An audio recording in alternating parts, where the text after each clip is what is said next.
Assalamualaikum warahmatullahi wabarakatuh. Perkenalkan, saya Nikita Yukiswari. Saya adalah petugas promosi kesehatan di UPTD Puskesmas Teluk Dalam.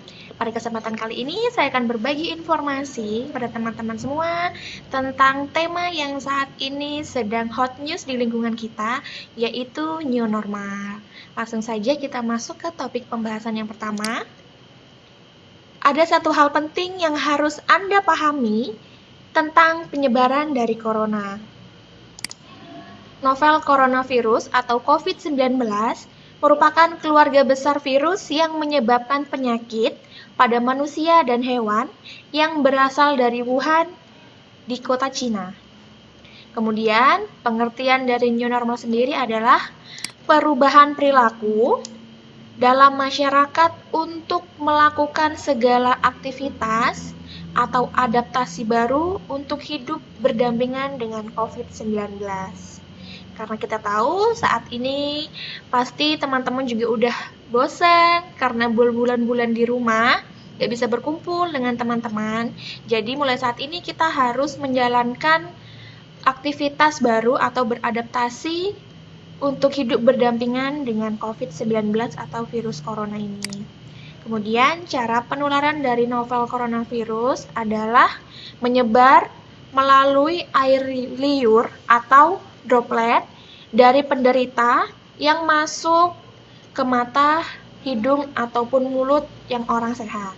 Jadi, ketika kita bertemu dengan seseorang, kemudian dia terlihat kurang sehat ataupun batuk, bersin, sebaiknya kita langsung menjaga jarak. Kemudian, gejala klinis dari penyebaran virus corona sendiri adalah yang pertama demam, kemudian batuk pilek, gangguan pernafasan, sakit tenggorokan, letih, dan lesu. Ada baiknya nih kita melakukan 5 tindakan pencegahan supaya terhindar dari penyebaran virus corona. Yang pertama, jika kita bertemu orang yang bersin ataupun batuk atau kelihatan sakit, kita harus menjauh minimal 1-2 meter. Dengan seperti ini, kita tidak akan terkena apabila seseorang tersebut bersin. Jadi dropletnya atau air liurnya itu tidak mengenai kita. Kemudian yang kedua, berikan mereka masker, mereka bisa bersin atau batuk di balik maskernya supaya orang sekitarnya terlindungi. Kemudian, dan ketika kita menyentuh benda-benda yang diduga terkena nih dari air liur atau droplet orang yang bersin tadi, itu langsung bisa menyebar ke kita.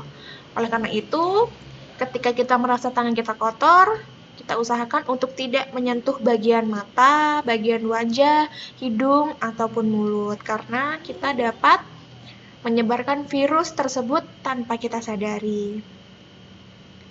Kemudian, kita harus berhati-hati karena air liur dari penderita bisa saja ada di dalam benda-benda berikut ini. Berada di telapak tangan ketika seseorang tersebut ketika bersin menutup tangannya menggunakan telapak tangan.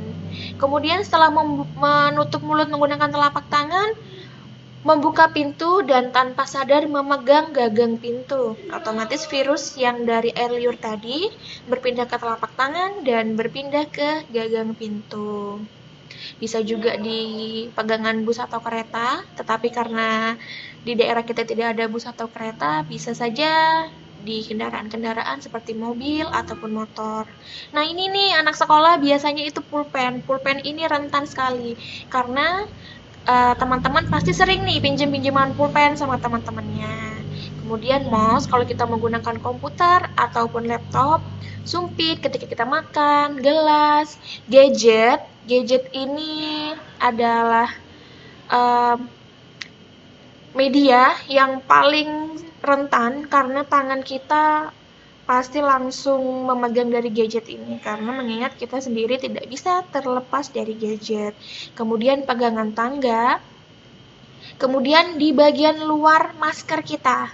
Jadi apabila kita sudah menggunakan masker, usahakan tidak menyentuh bagian luar masker kita ini karena bisa saja bagian luar dari masker kita ini sudah terinfeksi virus tetapi kita tidak tahu. Kemudian diusahakan untuk tidak membuka tutup masker saat kita berada di luar ruangan ataupun di kerumunan orang yang banyak. Virus corona bisa bertahan 24 jam dan melekat pada benda-benda yang mati. Oleh sebab itu, kita harus mencuci benda dengan sabun untuk memperkecil dari kemungkinan terinfeksi dari virus corona ini. Misalkan kita terbiasa memegang handphone itu kan bagian luarnya ada hardcase-nya, mungkin hardcase-nya bisa dilepas kemudian dicuci menggunakan sabun dan air yang mengalir. Ataupun kalau teman-teman semua punya alkohol, bisa disemprot pakai alkohol untuk membunuh kuman-kuman yang melekat pada benda-benda tersebut, terutama di gagang-gagang pintu. Setiap hari bisa disemprot pagi ataupun sore hari, atau pada saat kita merasa bahwa benda tersebut kotor ya. Kemudian tips menghindari coronavirus di saat new normal. Nah, ini informasi penting banget, jadi adik-adik semua juga harus selalu mengingat dan menerapkan apa yang saya sampaikan ini di kehidupan sehari-hari, yaitu wajib untuk mencuci tangan menggunakan sabun dan air yang mengalir, atau jika kita sudah tidak bisa menemukan air dan sabun, bisa menggunakan hand sanitizer. Tetapi saat kita masih bisa menemukan air dan sabun, usahakan mencuci tangan menggunakan sabun dan air dulu. Karena mencuci tangan menggunakan sabun dan air yang mengalir, tingkat kebersihannya itu lebih maksimal daripada saat kita mencuci tangan menggunakan hand sanitizer. Kemudian wajib menggunakan masker. Wajib menggunakan masker ini harus benar-benar kita terapkan apabila kita ingin menjalani kehidupan baru saat ini di tengah pandemi dari COVID, karena kita sudah ingin melakukan kegiatan seperti semula, sudah tidak tahan berada di rumah selama berbulan-bulan, dengan catatan kita diizinkan untuk melakukan kegiatan seperti biasa dengan wajib menggunakan masker. Jadi ketika adik-adik berada di luar rumah atau berada di kerumunan, untuk wajib menggunakan masker. Apabila kita bertemu dengan orang yang tidak menggunakan masker, usahakan langsung menjaga jarak minimal 1 meter. Nah, ini pentingnya menjaga jarak adalah menghindari percikan droplet atau air liur dari seseorang mengenai bagian tubuh kita. Kemudian yang terakhir, menghindari menyentuh bagian mata, hidung, dan mulut saat merasa tangan kita tidak bersih. Secara umum, ada baiknya menghindari keramaian agar kita tidak pernah terinfeksi dari penyebaran virus corona ini, karena kita tidak pernah tahu siapa saja yang dapat menularkan dari virus corona ini. Orang yang terinfeksi bisa saja tidak terlihat sakit, tetapi tetap bisa menularkan. Kemudian, orang yang memakai masker belum tentu sakit, tetapi bisa jadi dia hanya ingin melindungi dirinya dari penyebaran virus corona itu sendiri. Mungkin itu saja yang dapat saya sampaikan. Jangan lupa informasi yang sudah adik-adik dapat ini diterapkan di kehidupan kita sehari-hari. Semangat untuk semuanya. Assalamualaikum warahmatullahi wabarakatuh.